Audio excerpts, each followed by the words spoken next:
This is John Kohler with GrowingYourGreens.com. I'm taking you on a field trip today, yet another field trip. I love taking field trips when I get out of the house. Actually, I like to travel more than I like to be home, actually. Except if it wasn't for my darn garden that I'm growing. Kind of ties me up a little bit. But I got everything on drip, so I'm pretty good. But in any case, today we're on a field trip. We're here at Shell Beach, Sonoma Coast State Park. We're here in beautiful Northern California, beautiful June day. And we're here for one very important reason, because today I'm gonna make a video of me nude sunbathing. Just kidding. So today what we're here to do is to gather some resources from this state park, and something that you can actually legally take up to 10 pounds a day. So what we're here to do today is gather a sustainable resource, also known as seaweed or sea vegetables. So the seaweeds here can be harvested up to 10 pounds, most varieties except for the silky sea palm, which is not harvestable unless you have a license. You can get a fish and game license to harvest seaweeds, costs about $130 at present time. Then you can harvest up to 2,000 pounds a day. So that'd be like if you want to go in business for yourself to sell sea vegetables. But an average person could come to the beach and bring your family, and each person could harvest 10 pounds. So one trip to the beach, you could net out a whole bunch of nutrition for your soil. Now, I'm not going to talk about the edibility of the seaweeds in this video. I will just be talking about using the seaweeds to bring in the trace minerals and the minerals back in your soil at home. In any case, let's head down to the beach and show you the best way to harvest seaweed for your home garden. You can see we're on the bluff above the beach there, and that's where we're going to go to harvest our seaweed for use in the garden. Now, there's nothing real special about harvesting seaweed for use in the garden. You can do it at a beach like this that have a lot of rocks, because then there's going to be more seaweed that's going to wash up. But of course, on most beaches, there's always going to be some kind of seaweed that floats on to the beach. And actually, that's some of the best stuff you want to be harvesting to use in your garden. So I'm going to head down there and share some more tips with you on harvesting your own seaweed. So we're here on the beach, and now we're going to talk about some seaweed. So you can see on the rocks all the seaweed is attached and currently growing. Now, if you're harvesting seaweed for your garden, while you can harvest the fresh stuff, I highly discourage you from doing that. Primarily for the one main reason is that there's a limit on how much seaweed you can take per day without a license. You can take up to 10 pounds per day without a license, and guess what? If you harvest the fresh stuff, it's wet. And the wet stuff, guess what, weighs more. So if you harvest 10 pounds of wet stuff, it only condenses down to 2 pounds of dry stuff. So it's far better to get the dry stuff, harvest the dry stuff, so that you can get a larger quantity of seaweed. And if you want it hydrated, you can actually hydrate it later at your house to get it wet. It'll help facilitate breaking down when it's in fresh water versus the salt water.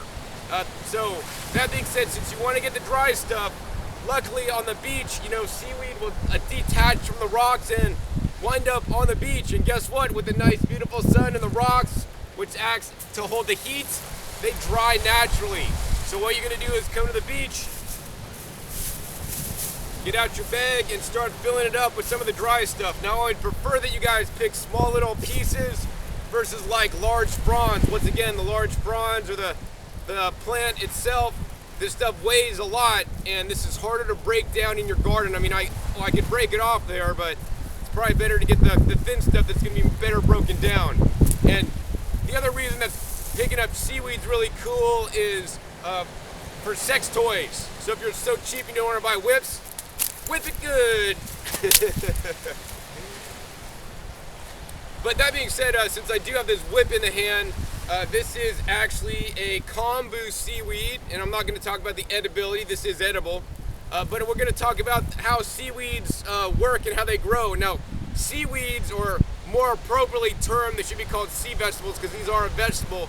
They're not actually a vegetable at all. What they are is they're algae. They're a multi-cell algae, unlike, you know, spirulina or chlorella or blue-green algae, which is single-cell algae. This is a big algae. But yet it does grow similar to a plant, but it's not a plant once again. And it does have some similar functions. And, you know, down here is, well, it'd be similar to a root zone in the plant, although it is not the root zone. And this is the part that will actually attach to the rock to hold it in place. It then has like a nice long stem-like thing, which is not actually a stem, it's a stem-like thing. And then it has the leaves. And in some cases, I don't see any here washed up on the beach, they'll have like little buoyancy tube things that'll actually keep it afloat so that the sun can get absorbed into the leaves or the leaf-like structures and photosynthesize to make more, to grow more and absorb more nutrition from the ocean. So that's your seaweed botany class for the day, and I'll take this one home as a whip. So one of the main reasons why I like collecting seaweed is because it's really rich in minerals. And you know, I want to encourage you guys to use trace mineral supplementation, whether it's a rock dust, a rock powder from a local quarry, or even just seaweeds that you could harvest yourself for free locally. I mean, they sell kelp powders and kelp meals at, you know, nurseries, and in some cases like wholesale is like $1 a pound, like 50 bucks for a 50-pound bag. And if you go and buy it in a small little container, I mean, it could cost you several dollars a pound when there's all this seaweed on the beach literally for free. So hey, that's another good reason to come out to California vacation. Harvest 10 pounds of dried seaweed every day you're here. But that being said, you know, if you're getting kelp meal or kelp powder, that's just one type of seaweed. And here on the beach, there's at least a dozen types, and I don't even know them all, kinds of seaweed. And each kind of seaweed has a tendency to absorb different minerals and has different nutrition in it that will feed your plants. So I would encourage you to collect a variety of seaweeds while you're here on the beach to add in the trace minerals and the minerals, organic matter, and other nutrition that are contained in these wild plant algae. Now I'm here even closer to the ocean and just picking up some of the seaweed that's dried off the top. You know, some of the stuff's still attached. You don't want that stuff. You want the stuff that's just gonna sit in here that's loose.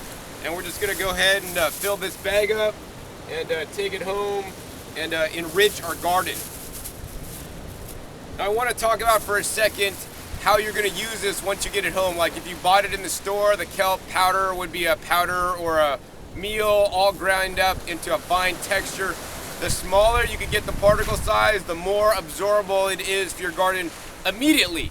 Of course, you know, you can just make a seaweed ring around your plants if you like. If you want to do it the easy way, bury it a little bit or leave it on top, water it in, and as the regular water hits it, it'll actually degrade down and all the nutrients will go into the soil. Another thing you can do is take the seaweed, put in a 5-gallon bucket and fill it with water, and then use that water to water your plants. That water will have the minerals in it.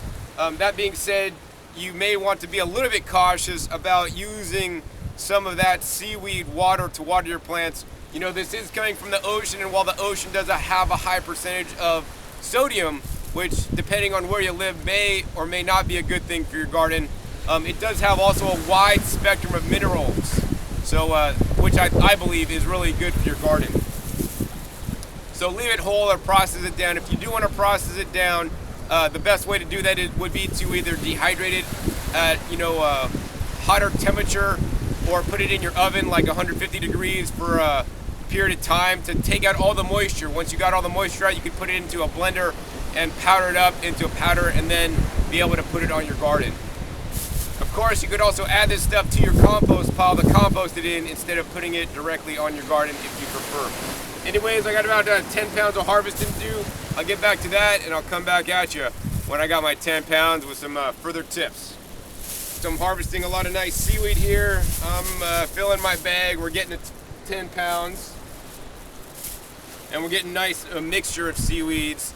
Now, you know, I want to talk about for a second, besides using the seaweed in your garden, the seaweed is actually absolutely edible and one of the richest, most mineral-rich foods on the planet, unless you're growing your garden in rock dust.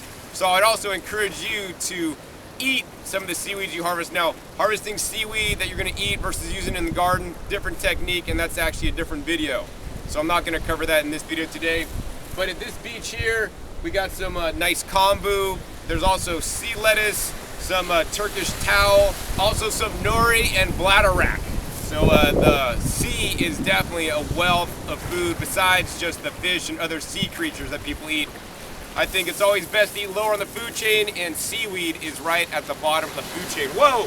And the water's coming in, and actually that's the next thing, is that you want to go when it's low tide. That's the best time to come and harvest your seaweed for using either eating or actually for your garden, because that's when the tides will actually go out and it'll leave all the stuff washed up. on the beach. So you can do an internet search to find out when low tides are in your area. I've collected about 10 pounds of seaweed, and you might be thinking, hey John, if you didn't bring a scale, and I didn't bring a scale, how do you know if it's 10 pounds? Well, that's because little Stitch here, he was just at the vet, he actually got fixed. But he weighs 5 pounds, so I would like lift him up, weigh my bag, oh yeah, the bag weighs about 10 pounds. So he's been having a fun day out here on the beach together. So once I get this seaweed home, there's many ways you can use it. You could dry it and then powder it up if you'd like to use it later. But I would prefer you guys use it fresh. If you have this resource locally in your area, just go and pick seaweed up fresh, come back home and use it, because you're gonna use it or lose it. So what we're gonna do probably is just take little pieces of seaweed and just put it next to each plant and just cover it over. That'll work. Another way that may be more beneficial is to break it down better.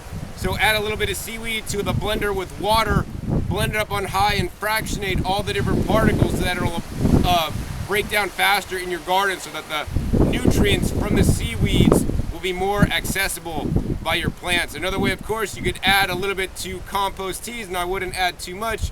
You could add it to your compost pile to compost it. I mean, there's so many uses for this amazing free local resource in your area if you happen to live near a beach. So hopefully you guys enjoyed this episode, learning more about how to collect some seaweed at your local beach to use in your garden. I believe seaweed is definitely one of the most sustainable ways you can add trace minerals in your garden if you live near the beach. Otherwise, you may have to get the seaweeds or rock dust shipped in if you want to have those trace minerals in your garden so that you can have the most productive and tastiest plants ever. So once again, this is John Kohler with Little Stitch from growingyourgreens.com. We'll see you next time, and keep on growing.